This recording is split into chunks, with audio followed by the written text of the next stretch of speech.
entertainment, and I am God's red lion, and you can never, ever break my will. Ain't nothing but a G thing, baby. God's red line is what they label me. Ain't nothing but a G thing, baby. God is the one that favors me. Ain't nothing but the G thing, baby. God's red line is what they label me. Ain't nothing but a G thing, baby. Live from Indianapolis, we doing the worldwide show, Soldier Talk, and I am your host, Orseno Walker. Man, it's my homeboy over here, man, Kai Morgan from Maryland, man. Man, we supposed to got up a couple times. We finally got up together, man. We gonna do this thing. We gonna collab on this here and many more things to come. You know what I'm saying? Up and coming comedian. He's doing his thing. Very funny guy. You know what I'm saying? You see what he got on, man. Man do his thing, dress good, you know. So what made you want to become a comedian? First of all, before I even go into that, man, one of the reasons why I became comedy is some of the reasons why what we're going through right here now. Shouts out to Indianapolis, Indiana, man. You guys just went through a tragedy, man. Shooting at FedEx, man. I love FedEx, man. They deliver always on time, man. They always so. Honestly, man, my prayer goes out to all the individuals affected. You know, I mean, it's a major thing, man. So, I mean, one of the major reasons you asked the question, one of the major reasons why I became comedy is because of tragedies such as that. You know, my first child died at birth back in 2005, Valentine's Day to be exact. Sorry to hear his that, name man. was Kai. Thank you. And my oldest son, who's living, his name is Morgan. He was born a month after. Don't try to do the math, people. I was being busy. As the old people say, I was being managed. I was doing my thing. And so, you know, I went through a lot. You know, my Morgan's mother took me through hell and back, and she called me an Uber and took me right back. So I went through a lot of stuff, man. And after in 2006, I kept praying about it. And God came to me one night while I was drunk. He said, be to other people what you need other people to be to you during the time that you've been through all the stuff you went through last year, and that's laughter. And so I listened to him, and I did just that, man. I became a comedian, man. I never looked back, man. So I'm going to tell you this, man. Whatever God tells you to do, be obedient and listen. As you can see, the wind is not playing any games in Maryland. That's all right. So basically, you know what I'm saying? You became a comedian to make people laugh and, you know, enjoy themselves. Like you said, you know, the epidemic and different things that we're going through now. You know, we need people like you. We need to laugh and, you know, we need to have a good time. And, you know, me and my wife the other day, we were watching a comedy, and you know, and I laughed and had a good time. Did y'all have shades on, or y'all didn't have shades on? That's a rule in your house. But if that's a rule in your house, I need to make sure I get my shades before I come to Indianapolis. I'm the coolest guy in Indianapolis. I wear shades in the house. You know what I'm saying? I wear the shades in the house too. Nobody would disagree with that because you got the light on in the house. When you cooling a polar bear toenails, I know. Got to be cool. Hey man, with all these different things going on in society, we got to be cool. You know, if I take a minute and, you know, just talk about society for a second. Let's do it. You know, so we had the George Floyd verdict come out the other day, and you know, he was killed by a police officer, and a lot of people think that police officer was innocent. A lot of people think the police officer was guilty. You know, what do you think on that situation? Do you think justice was served? Do you think he deserves a heavy sentence, life in jail, death penalty? And then what do you think about the police officers that stood and watched this man get killed and didn't help? Do you think they should be charged as well? I believe we live in a society where it's called innocent until proven guilty. And based upon those 12 jurors, regardless of their ethnicity, regardless of their gender, they proved them guilty yesterday. We all watched it. You know, we watched it as if we were George's brother, George's cousin, George's nephew, George's uncle, George's whatever you put your position to be. We watched it, and we seen George cry out for help. regardless of whether or not he had an addiction. We all have an addiction, you know what I'm saying? Whether it's Right. addicted to Chipotle, addicted to wearing shades in the house, whether it's addicted to whatever it is, we have an addiction. That does not mean that it requires a death sentence. So the Right. reality of it all is that what we realize is that racism is still alive. We just keep concealing it, right? Kanye said Right. that, you know, we mulled it over. All we did was we started buying his sneakers. We didn't listen to his music. He told us Right. that, you know, Right. and the thing is, it is still alive and it's going to stay alive. You know, the reason why it's going to stay alive, because they want to mute people like Kanye West. They want to mute people like Maxine Waters. Maxine Waters Right. said, listen, if they don't get a guilty verdict, we need to go out there and get confrontation. Did she mean Right. physical? No, she could have meant mental, emotional, spiritual, Right. confrontational by getting down on your knees. David was one of the most Right. confrontational Christians there is. So Right. it's, you know, but because of the fact that when we speak, we say things, they Why get is it a problem? Because she said confrontational, but didn't Trump come on and say, let's get confrontational? And then they all came and rallied at the White House when he didn't he get back. said And didn't somebody get killed in that? a lot of people got killed. But the thing is this, it's not until we say stuff or do stuff that it becomes a problem, you know, and that's the problem with this world. You know, black people, they need us and they know they need us. And white people can't slam dunk. You know what I'm saying?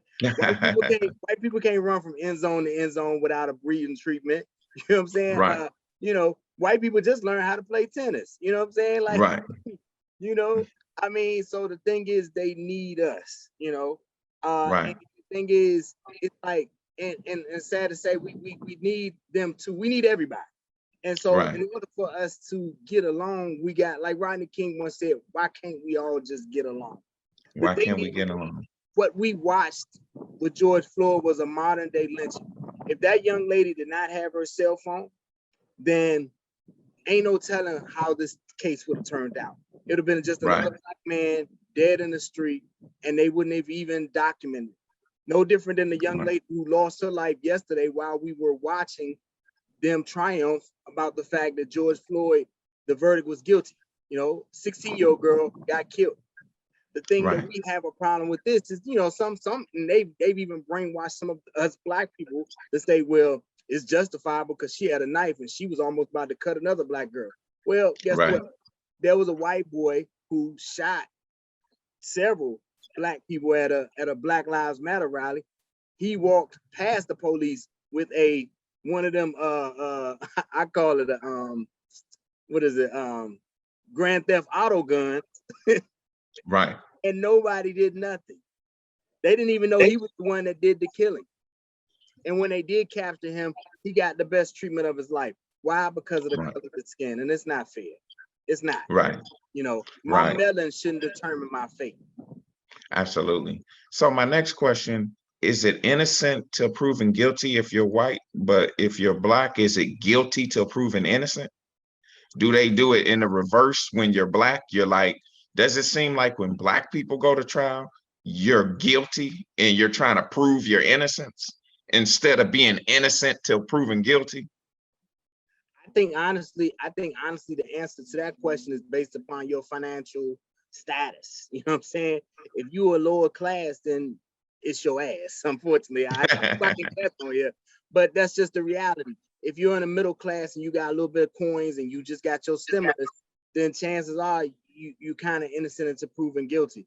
You know, the higher up you go, the better off you are. You know, that's just like, the police officer that killed George Floyd, he killed George Floyd back in May. You know what I'm saying? I mean, his trial was quick.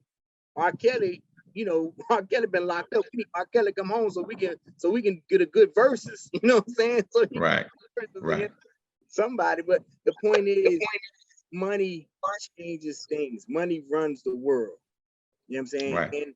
And as African Americans, that's like, even when they pull us over, first thing they do is they look at the vehicle, they look at the tags, they run so much stuff before they do what they got to do, because the thing is, they want to know who they're dealing with, because they gotta act. If they can agitate the person behind that wheel so much, then they can do whatever they want to do to that person, which is disheartening, right? Because Right. if you know that I got charges for assault, then you're gonna agitate me, because guess what? You're hoping that I will revisit what got me locked up the first time. Right. So it's a domino effect. It's kind of like, just like the child support scheme. I think it's very rigged that a person is behind on their child support, you lock them up, you take their license away from them. How Right. do they make the money to pay their child support? Right. They already Some people. how can they get caught up if you've taken away all the means that they needed to pay the child support? Right. Speaking of child support, let's even discuss. So if you're behind, what do you say to the people that say, well, you have no business going to court for child support anyway? Because if you take care of your child like you're supposed to, you shouldn't be in court for it anyway. If the lady has to file, then you're a horrible dad. I know sometimes there's different situations, so what do you say? Do you think if a person has to go to court, that makes them a horrible dad automatically, or what do you think about that situation? I don't think it makes them a horrible dad at all, because the thing is, it's like for instance, I can speak for myself. I was doing everything. I mean, my first child support, and I think my first, because I got 3. I'm on papers. Telling these jokes. That's why I'm talking to you with shades on in the house. Right. My first child, the mother she kept wanting. Every time we turned around, nothing was good enough for her. And it just got to a point whereas, like, ma'am, it started out with, I need some money for my hair. I need some money for my cell phone. If I don't pay my cell phone, you can't talk to your child. My child is 2 months old. I can't talk to him anyway. You know what I'm saying? Right. But that's right. the trick bag that we get into as African-American young men, because we don't want to be on papers, because we realize that's coming out of the check. So once you go downtown, they have a strategic system, and a lot of people don't know to calculate. I know now because I'm 40. At the age of 25, I wasn't thinking about a calculator. You know what I'm saying? The last calculator I knew about was TI-83. So, Right. It's one of those things where you don't know what you don't know can hurt you. So that's how they start you off in the trick bag, because every man that's in the system starts off in default. Because just for instance, like, let's just say right now, if a woman went and took out child support on the man last year when COVID first hit, we all know, courts was closed. So her case, she will get awarded the money from the date that she took out the case. So if her case goes through today, this is April, they're gonna go all the way and backdate her back to January of last year. So he's in the arrears from January of last year. He's already in the trick bag. So now he's got to figure it out. So which means that little money that he thought he was gonna get from taxes, they taking that. Right. That little extra money he been paying, he working overtime, they taking that. And so what happens is that now his relationship with his child is severed, because he's working hard to pay for this child. But how can you like something that is causing you your demise? It's very different. Right. So what it seems to me, you got some people who are actually bad fathers, but then in some situations, like yourself, you have some women who are just manipulating the system, just trying to get extra money, where they're 6 months pregnant, they haven't even had the baby yet. And as far as they're concerned, they're filing child support. They've already made the decision in their mind that they're filing child support. And the guy could be willing to take care of the child, but she's already decided that child support is going to be filed, especially if the relationship didn't work, or the thing about child support, and a lot of people don't realize this, and you may realize this, and some people do realize it. Child support is an emotional driven path. It is one of those things that most women won't even go down that path if you stay with them. If you say, hey, I'm gonna be with you We're gonna get married. We're gonna go have a picket fence, have some dogs running around, you know, get a Winnebago, all that stuff. But when you decide, hey, this ain't working for me, we ain't together, that's when the man gets put in the middle. Because the thing is this, it's an emotional decision. It's one of those things that you can be a great father. Like, for instance, with me, anybody that knows me knows that Kai Morgan, I live in Maryland. I've been up here since 2010. Every other weekend, I go to North Carolina to see my children. I'm actually leaving tomorrow, Thursday, be back on Sunday. Every other weekend, you know, I even book shows down there so that I'm around, so that I don't miss money at the same time of missing them. So it's one of those things that no matter how good you are as a person, when you're placed in that trick bag, you become a statistic, you know, because there's stats that say how many people pay child support. So while you know you're a good dad, papers say that you're not. And so it just sucks. It sucks for the good fathers, because, you know, the good fathers don't get the credit that they deserve, you know. Right. And that's crazy, you know, that things like that should have to happen. That's the way it is. And, you know, you got a person that's not even on child support that could be a bad dad. Right. And then you got a person that's on child support that could actually be a good dad, you know. But people kind of assume automatically, if you say, hey, I'm on child support, they start thinking automatically, oh, he a deadbeat dad, you know, like she had to put him on child support. But it's not even necessarily the case at all. You know, I'm a ex-drug dealer, you know, ex-gang member. So I was locked up one time, and one of the people I was locked up with was a preacher. He was a minister. And I asked him, I said, what is a preacher? I said, what are you doing in here in I'm jail? gonna ask you that same You know, question. Like, I hope you give me the answer to this. as a preacher. And he said he was there off child support. He said he was there, you know, he had said he was even married. He said the girl that had him on child support, the relationship didn't work, and she was just out to get him ever since. And he said, you know, he was trying to take care of his kids, but she wouldn't let him see him. He said it was just all messed up. And here he is, a minister, and they sentenced him to a year in jail, you know, and he was a good guy. He ended up becoming a cool friend of mine while I was in there. And, you know, and he was a good guy, you know, so I understand what you're saying completely. So is there anything that you're working on, anything, any new shows you got coming out, or what's your plans, man? What's your plans for the future? Right now, man, just staying focused, man. COVID has definitely for some people it's derailed them. For me, it's really just prevailed me, you know. And I say that because the thing is this: what we had to learn with COVID is to be strategic, right?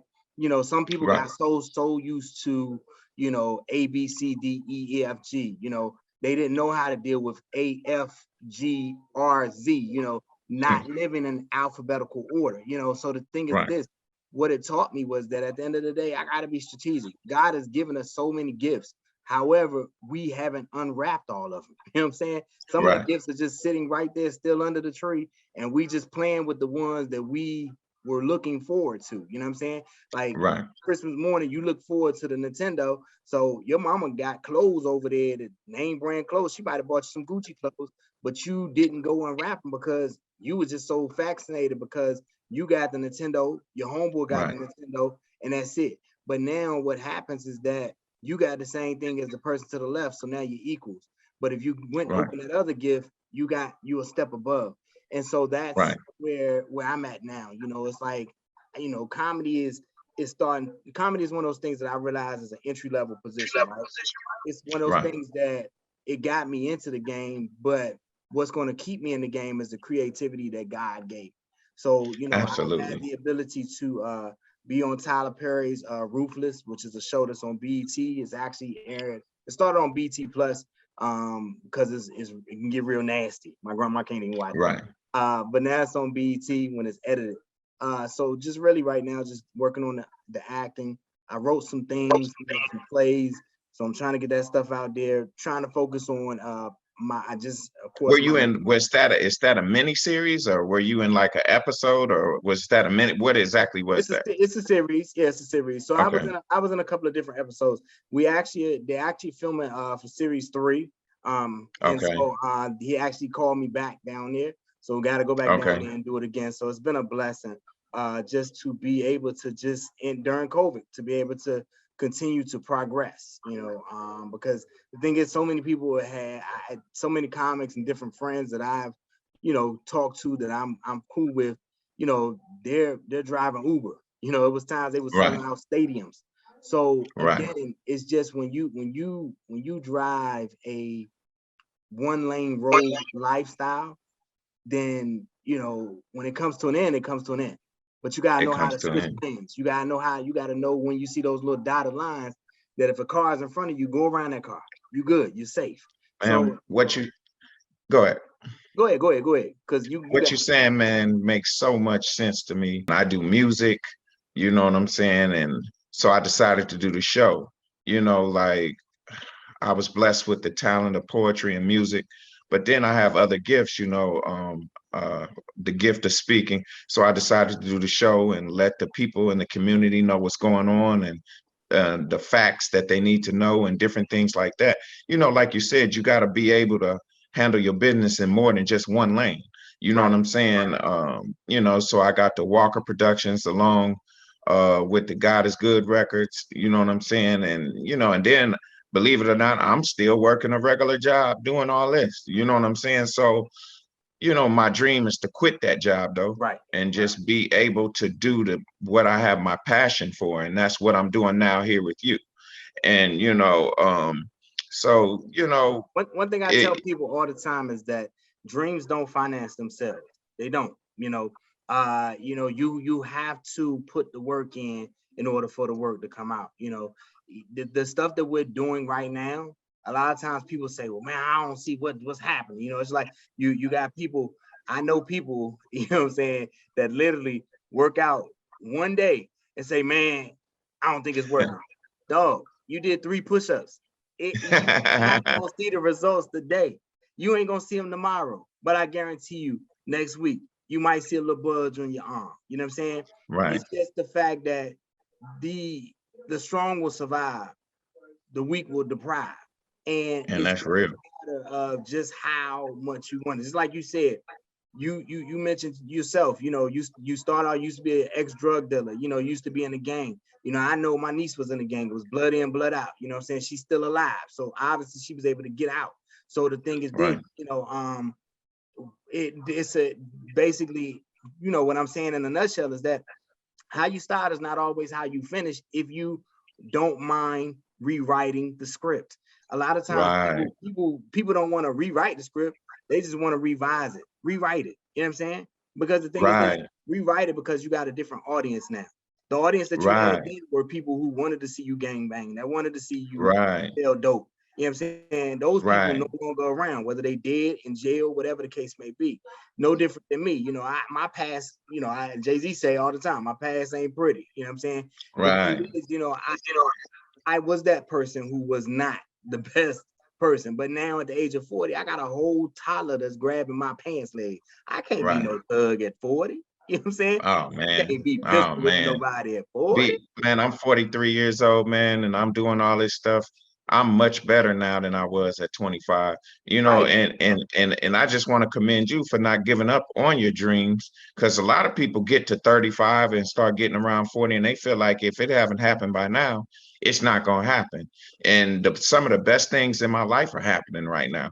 You know what I'm saying? Because the reason why people give up on their dreams, because they don't realize that the dream was never their dream to begin with. It was God's. He just allowed us to borrow it. You know what I'm saying? Like Right. I can't give up on what he gave me.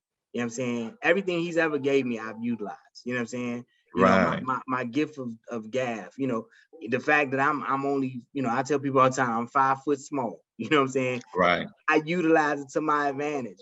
Some guys get up and Right. I should have been 6 foot. I tell people all day long, I see guys 5'9" and they can't play a lick of ball. Ain't never touched a basketball. Speaking of the dream was never ours, it was God's. I think that's awesome you said that, because if I use myself as example, you know, when I wasn't thinking straight, I thought my dream was to become the biggest drug dealer in the world and this and that. Well, that dream wasn't successful, thank God. Right. But I feel like I had the reason why I wasn't successful was not because God failed me. I had the wrong dream. I was chasing the wrong thing. Now that I'm doing the right thing, now I'm being very successful. That's because now I'm walking in my calling, doing what God had planned for me. Right. And that's why I'm being successful. So when we're not successful, you might want to check with God and make sure you're doing the right thing, you know, because we all got different gifts. Right. We all got gifts that we can shine at. It's like he gives us so much opportunity to do wrong because he's waiting for us to do right. Right. So the thing is, it's like he puts a whole, it's like a assembly line, right? And when you have an assembly line, this has to go to this in order for this to go to that. Like, you know, if you're putting together a doll, you can't put the body has to go here in order for the legs to be assembled. The legs, the body, the rest of it has to go here in order for the arms to get assembled. Then the head has to get assembled. The reason why we can't get down the assembly line is because we're still stuck at one position. We're still doing the same thing over and over and over again. And he's waiting for us at the next location so he can bless us at that location. He's waiting for us at the next location so he can bless us at that location. But because of the fact that we're stuck here, because this is our comfort zone. See, the problem a lot of times we get comfortable in our comfort zone. You know, it's not until we get uncomfortable that we really get comfortable. You know what I'm saying? Like, if you've ever been somewhere in life, if you notice when it's if it's an uncomfortable chair, you ain't gonna stay there too long. You know what I'm saying? Because you uncomfortable. So you're gonna be uncomfortable and you're gonna leave so you can go get comfortable. So that's just the way it is. You know, the reality of life is that our blessings are right here in front of us. It's just a matter of us to open our eyes. A lot of times what we can't see, we can't believe in. And that's the sad part. You know, faith without works is dead, but we have to believe it. You know, just like I tell people all the time, you know, it's funny because last year before Tyler Perry casted me for a show, and I told someone this, I had did a show in Baltimore, some ratchet people, you know, they were ratchet because Baltimore was ratchet. And they were asking me my credits at the end of the show, and I said, you know what? And I don't know where this came from. Don't even know where it came from. I said, when I got finished, I said, I done da da da da da da. And I said, I'm about to be on a Tyler Perry movie. And I don't know where it came from. I really don't, you know. And next thing I know, and I kid you not, 2-3 weeks later, I get a call from Tyler Perry studio. They wanted me to be on Ruthless. So I say all that to say to you, speak things into existence. You know, I tell people all the time, the tongue is very dangerous. Be careful what you say, because what you say becomes. You know, a lot of times, you know, people like people talking about the verdict. Well, he ain't gonna get no time, he gonna get off. You speaking into the atmosphere. Don't say that, you know. You know, just say, hey, I pray whatever God wants to happen will happen. You know? So it's just a matter of talking. What's the little group say? Walk it like I talk it. You know, you gotta walk it like you talk it. Yeah, you know. Man, I just want to thank you for coming on the show, and thank you for giving your educational words, man. A very intelligent guy, very funny guy. You know what I'm saying? I'm definitely finna be working with you in the future. We're gonna do another show. And then, you know, I throw all type of parties and different things like that. I'm gonna get you out there too, man. And, you know, I wish the biggest success to you from brother to brother, you know what I'm saying? And, you know, and I'm just glad to have you on the show. Any last comments you like to make or anything you want to let the people know before we go off the air? Man, the only thing I want to tell people, man, stay strong in this pandemic, man. You know, what God will bring us to, he'll bring us through. You know, I don't care what you feel and don't feel about the vaccination. You have to be able to look to the left and the right of yourself and say to yourself, hey, do I love the person to the left? Do I love the person to the right?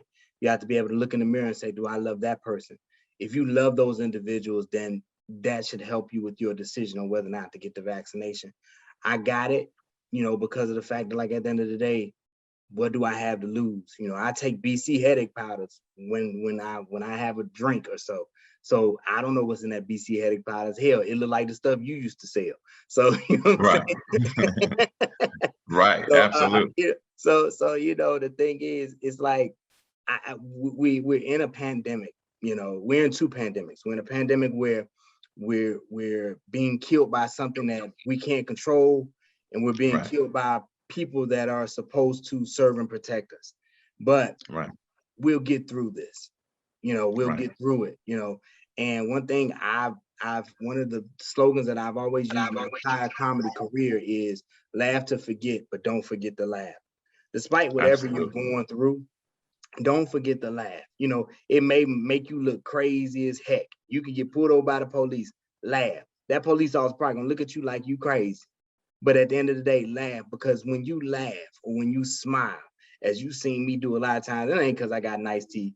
You know what I'm saying? I do got a good dental plan. But when you smile, when you laugh, it suffocates the devil that much more. It takes the win because the devil wants the victory. Because at the end of the day, the devil trained under God for so long. He knows how to be just like God. It's kind of like what was Choir Boy from Five Harveys. He was like, yo, I know all his moves. So the devil learned everything. So at the end of the day, he wants to see you down, but you got to show him you up. Despite whatever the situation is, you're up. So, you know, people can follow me on Facebook. It's KHAI Morgan. Instagram, KHAI Morgan. Black Planet is sexy little. Nah, I'm just playing. Man, listen. Like I said, man, we're gonna get through it together, man, and it's gonna be, we're gonna come out better than what we were, you know. Absolutely. Hopefully, you know, whatever you didn't have the opportunity to do before COVID, you get the opportunity to do now. Right. And I'm speaking into success, like you say, man. I'm gonna speak you to success. I'm speaking prosperity over you. I'm speaking prosperity over myself. And I know that, you know, everything's going to work out for you. Everything's going to work out for me, for we two young Black folks that believe in our dreams, you know, yes, sir. Yes, and on a mission from God. So I want to thank all the viewers for watching. I want to thank everybody for listening to the worldwide show, Soldier Talk. And hey, man, I love you, man. I thank you for coming love out. you too, man. And we'll tune in and we'll tune in to you guys on the next episode. Thank you. And I'll be out there, man, when we get ready to do this show, man. In first class, man, not on the megabus first class either. First class. Let's do it. This is Soldier Entertainment, and I am God's wet lion, and you can never, ever break my will. Ain't nothing but a G thing, baby. God's red line is what they label me. Ain't nothing but a G thing, baby. God is the one that favors me. Ain't nothing but the G thing, baby. God's red line is what they label me. Ain't nothing but a G thing, baby. God is the one that favors me. Ain't nothing but a G thing. Ain't nothing but a G thing. Ain't nothing but a G thing. Ain't nothing but a G thing. Feel me? I can make them feel me. I remember the time when a shorty tried to kill me. The devil trying to get